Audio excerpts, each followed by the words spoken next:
1930-an terbitlah sebuah majalah, judulnya adalah Penyebar Semangat. Majalah itu berbahasa Jawa dan fokus pada urusan-urusan dan isu-isu politik.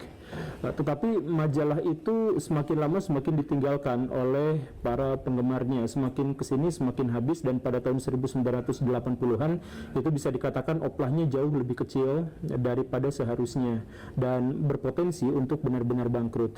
Ya, alasannya tentu saja karena pada waktu itu tahun 1980-an politik sedang benar-benar dikerangkeng oleh Orde Baru, oleh Pak Harto, sehingga pemberitaan-pemberitaan yang menjadi sangat sulit dan sangat beresiko, dan masyarakat sudah dijejali oleh cerita-cerita bahwa politik kita sangat-sangat stabil begitu, dan ditambah pada waktu itu memang selera baca masyarakat Indonesia mulai menurun. Nah, untuk bisa menghilangkan potensi kebangkrutannya, akhirnya majalah itu punya sebuah rubrik misteri, ya, cerita hantu, dan itu segera saja langsung diminati oleh masyarakat Indonesia. Dan tak lama setelah itu majalah itu pindah dari urusan-urusan politik berubah menjadi urusan-urusan klinik, mistik, hantu-hantuan dan hal yang semacam itu. Baraya tahu apa yang sebenarnya bisa kita pelajari dari sana? Oke, kita bahas cerita yang lain. Di tahun 1990-an, perfilman di Indonesia benar-benar vakum, kosong, tidak ada film-film yang bisa ditampilkan secara bangga di layar lebar. Pada waktu itu disebut sebagai zamannya perfilman Indonesia mati suri. Dan dibangkitkan kembali itu kemunculan film Sherina, dan kemudian muncul Ada Apa Dengan Cinta yang Dian Sastro itu. Nah, itu adalah awal mula kebangkitan perfilman Indonesia.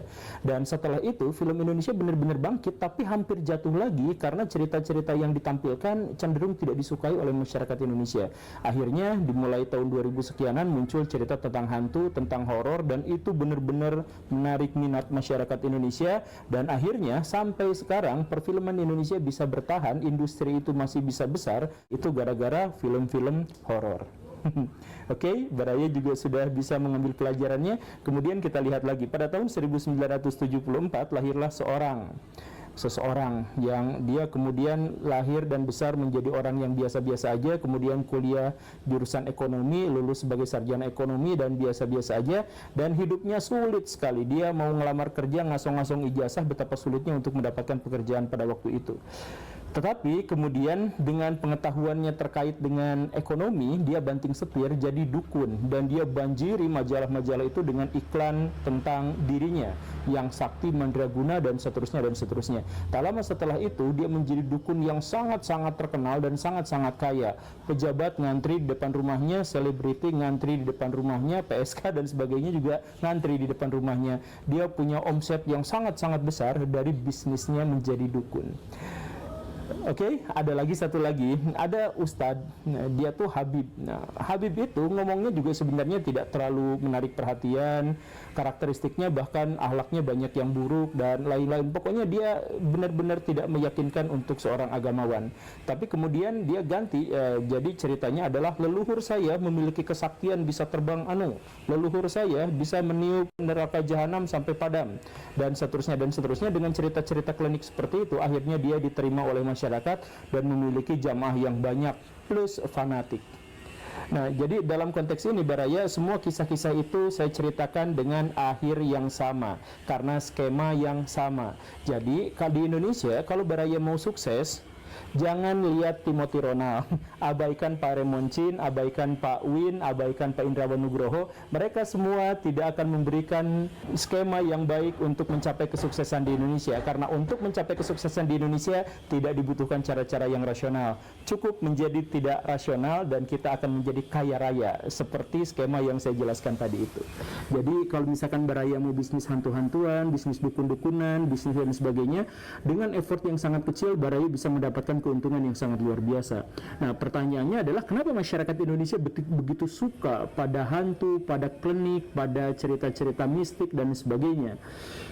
Simak videonya sampai tuntas, kita akan telah itu semua. Yuk kita bahas. Di bukunya Clifford Geertz yang terkenal di Indonesia sebagai buku Kiai, Santri, dan Abangan, itu ketika membahas tentang abangannya, Clifford Gate menjelaskan tentang beberapa jenis hantu di Indonesia atau 5 kategori hantu di Indonesia. Jenis hantu yang pertama itu adalah memedi. Nah, hantu memedi itu adalah hantu yang biasanya mendiami satu tempat tertentu, bisa pohon besar, bisa batu besar, bisa rumah angker, bisa telaga dan sebagainya. Pokoknya di tempat-tempat yang semacam itu, dan mereka relatif tidak berbahaya, cuma nakut-nakutin doang. Jadi mereka hanya menampilkan wajah yang serem, yang kayak gitu, terus kitanya kaget, udah kayak gitu. Jadi dia tidak berbahaya, kerjanya hanya ngeprank manusia saja. Itu memedi. Nah, yang lebih berbahaya daripada memedi itu adalah dedemit. Nah, dedemit itu karakteristiknya sama dengan memedi, tetapi dedemit itu lebih berbahaya karena dia memiliki kekuatan yang bisa berdampak atau berpengaruh terhadap manusia. Jadi dia bisa misalkan menyakiti manusia secara fisik, dia bisa mencekik manusia, dia bisa menggigit manusia dan sebagainya. Tetapi sama, dia juga ada di tempat-tempat tertentu, di tempat-tempat yang dianggap angker, batuan, pohon dan lain sebagainya. Itu karakteristik hantu yang kedua. Kemudian karakteristik hantu yang ketiga itu disebut sebagai lelembut.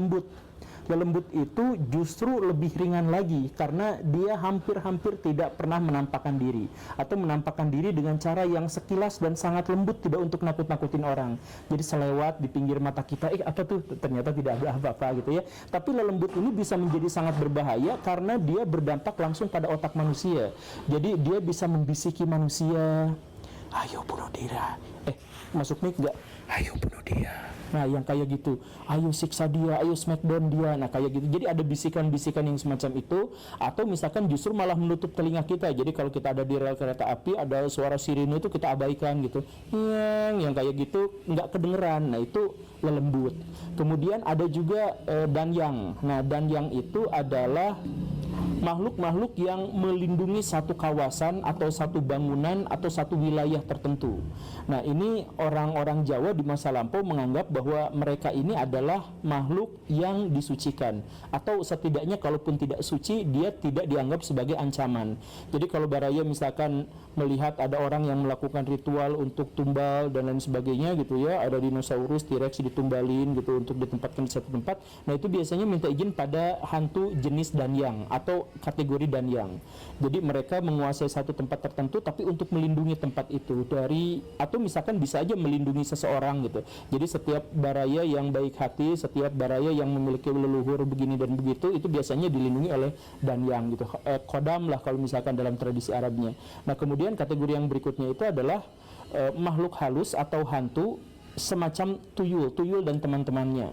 Jadi tuyul itu adalah makhluk yang tidak berbahaya tetapi sangat merugikan, berdampak besar terhadap ekonomi masyarakat. Nah, begitu. Nah, tuyul ini dan teman-temannya itu memiliki hubungan yang sangat erat dengan manusia karena interaksi mereka yang intensif. Jadi ada perjanjian, ada transaksi, ada kontrak yang bisa dijalin antara makhluk itu dengan manusia. Tuyul itu ya secara spesial disebut aja tuyul, tetapi kalau misalkan dalam penelaahan saya ini juga menyangkut pada makhluk-makhluk yang semacamnya seperti babi ngepet, buta hejo, ngipri gitu ya, dan lain sebagainya yang bisa kita munjung ke dia dan kita mendapatkan kompensasi uang yang cukup setelah kita mengorbankan apa yang kita sayangi dan mereka inginkan. Oke, setelah Baraya melihat urutan itu, apa yang bisa Baraya temukan? Kalau saya melihatnya bahwa hantu-hantu di Indonesia itu mewakili atau merepresentasikan rasa takut masyarakat terhadap sesuatu. Misalkan kalau kita melihat yang tadi itu, banyak di antara jenis hantu-hantu itu adalah hantu yang berhubungan dengan tempat-tempat tertentu. Telaga, rumah kosong, kuburan, hutan belantara, batu besar, pohon besar, dan lain sebagainya. Artinya dalam hal ini, wujud dari hantu-hantu itu sesungguhnya adalah representasi dari rasa takut masyarakat terhadap alam, misalkan terhadap bencana, terhadap apa yang disembunyikan oleh alam dan lain sebagainya. Dan ini menjadi sangat wajar sebab orang Indonesia secara khusus di sini adalah orang Jawa hidup di tengah-tengah hutan belantara pada masa lampau ya, hidup di tengah belantara atau di dekat hutan belantara. Jadi mereka punya pemukiman-pemukiman kecil, kota-kota kecil, tetapi baik pemukiman maupun kota-kota kecil itu selalu saja dikelilingi oleh hutan belantara yang sangat lebat karena kita ada wilayah yang tropis. Nah, ini menyebabkan ada semacam pareidolia kolektif di antara masyarakat. Jadi ketika mereka menatap kegelapan hutan di tengah malam, mereka mulai berimajinasi bahwa ada sesuatu di sana, di balik sana, ada bayang-bayang yang yang tidak bisa kita pastikan itu sesungguhnya apa. Kemudian ketika ada suara-suara aneh yang sebenarnya adalah suara binatang, langsung diasosiasikan bahwa itu adalah suara hantu gitu. Kemudian ketika ada mata-mata yang menyala, ya bisa aja sebenarnya itu hanya mata kucing gitu ya, tetapi kemudian dipahami bahwa itu adalah makhluk-makhluk yang mengerikan dan lain sebagainya gitu. Nah, ini bisa saja seperti itu. Jadi ketakutan kita terhadap hantu biasanya dikaitkan dengan kontur geografis tertentu, dan Indonesia memang sangat memadai. Dan kalau misalkan pernyataan saya ini dianggap terburu-buru, ya tidak juga. Kalau misalkan Baraya ngecek misalkan hantu semacam kuntilanak atau pocong dan sebagainya, biasanya dikaitkan dengan tempat-tempat angker, dengan misalkan pohon randu, kemudian pohon beringin, atau tempat rumpun bambu dan sebagainya, tempat-tempat yang ada ditumbuhi oleh tumbuhan-tumbuhan itu. Kita juga bisa melihat dalam Kidung Sudamala itu kan juga dijelaskan bahwa hantu-hantu itu biasa bergelantungan atau bertengger di pepohonan. Nah, dari situ kita bisa menjelaskan bahwa masyarakat pada waktu itu, masa kuno Indonesia, di tengah gelap gulitanya pepohonan di malam hari, kemudian mereka memiliki sedikit sekali penerangan dan pemukiman mereka itu terisolasi di tengah-tengah hutan yang seperti itu, maka sangat wajar ketika mereka menjadi takut dan merepresentasikan rasa takut itu dengan cerita-cerita tentang hantu. Ini juga misalkan menjelaskan tentang kenapa anak-anak setelah sholat maghrib pada masa lampau itu tidak boleh keluar rumah, nanti diculik sama wewe gombel apa dan sebagainya, ya karena memang rasa takut terhadap alam itu gitu. Tetapi di sisi lain, bukan hanya rasa takut terhadap alam, hantu-hantu itu juga bisa merepresentasikan rasa takut terhadap kematian. Coba kita pahami dengan alur analisis seperti berikut ini. Pada tahun 1960-70-an ada banyak film-film horor dan film-film hantu di Indonesia. Tetapi film hantu di Indonesia pada umumnya hantunya itu perempuan, atau makhluk halusnya itu adalah perempuan, misalkan terkait dengan Nyi Blorong atau terkait dengan kuntilanak, sundel bolong, si manis jembatan Ancol dan lain sebagainya. Kenapa harus perempuan? Ya karena sebenarnya ini adalah rasa takut masyarakat terhadap anak gadisnya. Jadi kalau kan pada waktu itu hukum belum bisa ditegakkan dengan baik, kemudian teknologi forensik juga tidak bisa diandalkan dan sebagainya, sehingga masyarakat itu sebenarnya takut terhadap anak perempuannya itu, takut digimana-gimanain kalau di malam hari atau jalan sendiri dan sebagainya.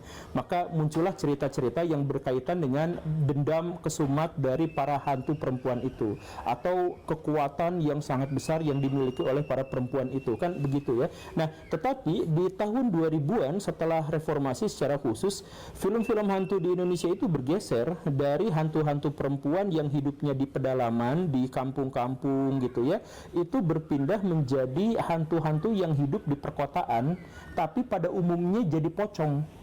Jadi dari sekitar 40-an film hantu pocong di Indonesia itu, hanya 2 yang dibuat sebelum tahun 2000-an. Sisanya setelah tahun 2000-an, itu kebanyakan film-film hantu itu boga lakonnya pocong. Nah, kenapa coba seperti itu? Jadi kalau misalkan kita ceritakan bahwa hantu-hantu di Indonesia adalah representasi rasa takut terhadap alam. Nah, maka setelah tahun 2000-an, tingkat kemiskinan di Indonesia atau tingkat orang menengah dan kaya di Indonesia itu relatif meningkat. Atau misalkan daya beli atau akses mereka terhadap teknologi itu meningkat. Sehingga orang-orang yang nonton ke bioskop lebih banyak, kemudian orang-orang yang tinggal di perkotaan menjadi lebih besar. Nah, orang yang tinggal di perkotaan itu tidak relevan kalau ditakut-takuti dengan horor yang berhubungan dengan tempat-tempat angker di tengah hutan. Karena mereka sudah tidak lagi melihat itu gitu. Jadi untuk apa horor kalau misalkan tidak dibayangkan, saya kan adanya di kota, di tengah pemukiman, terang di mana-mana, jadi kan nggak takut banget gitu. Nah, makanya hantu-hantu itu kemudian berpindah menjadi tempat-tempat angker yang tetap masih relevan di perkotaan, yaitu apa? Pocong. Kan kalau genderuwo itu di hutan, itu tidak relevan. Tapi kalau pocong itu bahkan di perkotaan besar tuh ada kuburannya, dan kuburan itu benar-benar sangat berkoneksi dengan sosok pocong itu, karena pocong itu kan sebenarnya adalah orang yang sudah mati kemudian dibungkus dan dikuburkan gitu. Nah, inilah yang menjelaskan bahwa hantu di Indonesia bertransformasi, bukan rasa takut lagi terhadap alam, tetapi rasa takut yang sudah dipindahkan ke perkotaan dengan memindahkan hantu dari pedesaan dan hutan ke perkotaan. Makanya yang sekarang menjadi sangat populer itu adalah pocong. Jadi dalam hal ini, rasa takut manusia sudah berpindah dari rasa takut terhadap sesuatu yang sangat misterius di alam menjadi sesuatu yang lebih universal, yaitu rasa takut terhadap kematian. Jadi kalau misalkan Barayo ngobrol sama orang-orang bule gitu ya, kemudian orang bule itu bisa saja ditakut-takuti dengan genderuwo, karena membayangkan betapa ada makhluk di tengah hutan keluar dengan taring yang sangat besar, mata yang menyala merah, dan bisa terbang, bisa menggigit orang dan sebagainya, tentu saja rasa takut. Tapi kalau orang bule disuguhi dengan pocong, maka mereka nggak takut, mereka nggak menemukan relevansinya apa saya takut sama makhluk yang terikat dan hanya bisa lompat-lompat. Ya saya tonjok aja, saya tabuk aja, atau saya bawa granat untuk meledakkannya saja. Kan begitu. Jadi ini kaitannya memang sekarang sudah benar-benar terikat dengan perspektif dan fantasi manusia di perkotaan gitu. Jadi rasa takut terhadap kematian, atau misalkan ada juga kita bisa menemukan bahwa hantu-hantu di Indonesia itu juga adalah representasi dari kemiskinan.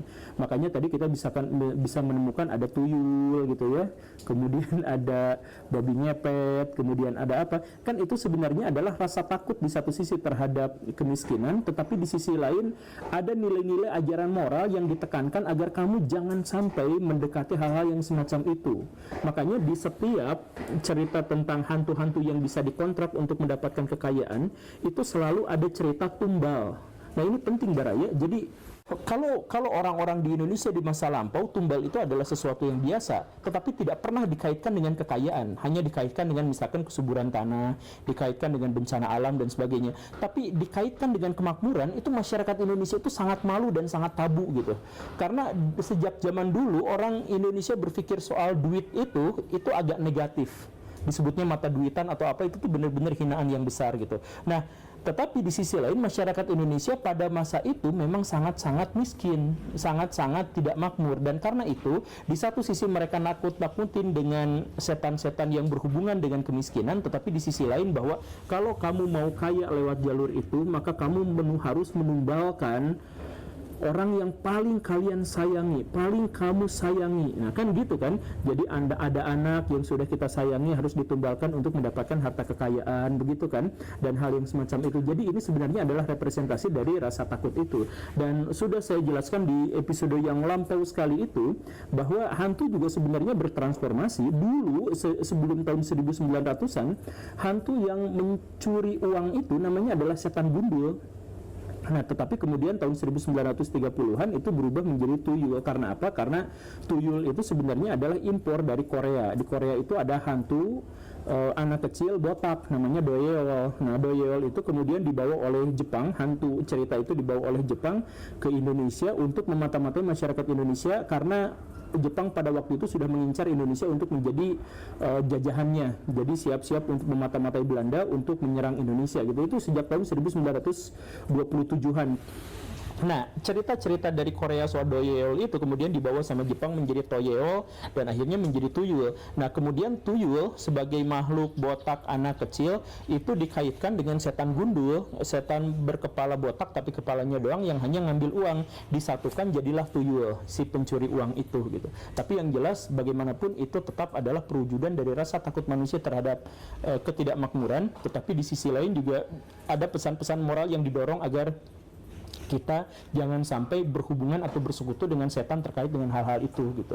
Ya karena pada waktu itu ulama atau kiai gitu ya, kalangan santri itu juga mendorong masyarakat untuk tidak melakukan hal-hal yang semacam itu begitu. Ada juga misalkan hantu-hantu di Indonesia itu yang dikaitkan dengan penyakit tertentu atau rasa takut tertentu gitu. Nah, ini banyak sekali. Makanya kemudian muncul istilah yang disebut sebagai santet atau apa. Kan nama santet itu sebenarnya adalah nama salah satu makhluk halus di masa lampau, tapi kemudian sekarang itu dipakai sebagai bukan nama makhluk tetapi sebagai ritual untuk mengirimkan jarak jauh kerusakan gitu kan. Nah, tapi balik lagi ini juga sebenarnya adalah representasi dari rasa takut manusia terhadap penyakit-penyakit yang sangat misterius. Oke, Baraya, itu saja ya. Semoga kita tidak jadi hantu. Dan semoga juga kita tidak mau mengaku sebagai Tuhan, tapi itulah dalam tanda kutip ya kajian atau studi antropologi terkait dengan penyebab dari kemunculan hantu-hantu di Indonesia. Terima kasih karena sudah menyimak. Saya Hantu. Assalamualaikum warahmatullahi wabarakatuh.